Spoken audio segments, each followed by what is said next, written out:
Hi everybody, I'm Alex from GARDENWORKS.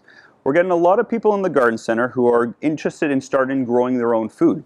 So today I wanted to share with you a great option for people to get started growing microgreens. So growing microgreens is super easy. They're a great source of nutrition. They can be grown pretty much anywhere and they can be ready to harvest in as little as 2 weeks. To get started with microgreens, you're only going to need a few simple things. Firstly would be a microgreen tray. Secondly would be a humidity dome to cover it. Thirdly would be some seeds to grow. And last will be some sort of media. Today we're going to be specifically talking about a hemp mat to grow, but alternatively you can just use some soil. So I absolutely love using these hemp mats, but there are a couple things that you need to do to get it ready to sow your seeds on. Firstly, you're going to need to rinse it off. You want to make sure you give it a good soak and remove any of that residue. Secondly, after it's soaked, make sure that it's absorbed a good amount of water. You want it completely saturated.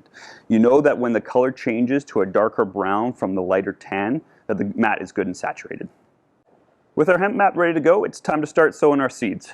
Today I picked some pak choi seeds. I've got about 2 tablespoons here, and we're going to use this to, as evenly as possible, cover this entire mat. So now that our seeds are sown, there's just a few final steps to get your microgreens ready. We're going to give them a quick mist. We don't want to use a watering can here because it's going to move those seeds around too much. Once they're good and wet from your misting, you want to pop on your humidity dome, and you're all set to go.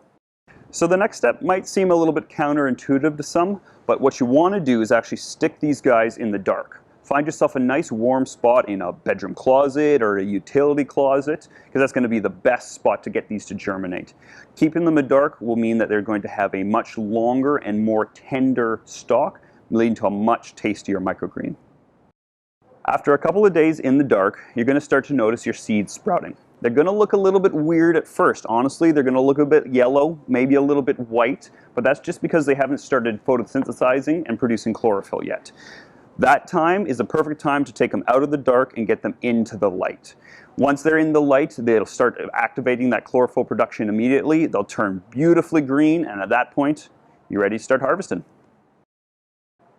So harvest time is when the hemp mats really show their advantage. Since there's no soil, you can just pull it straight out of the mat and it's ready to use. It can go straight on top of a salad, right into a stir fry, or honestly, you just right into your mouth and start snacking. So it really is that simple to get started with microgreens. We hope this video serves as an inspiration for you, and if you're at all interested, come on down to GARDENWORKS. We'd love to chat microgreens with you.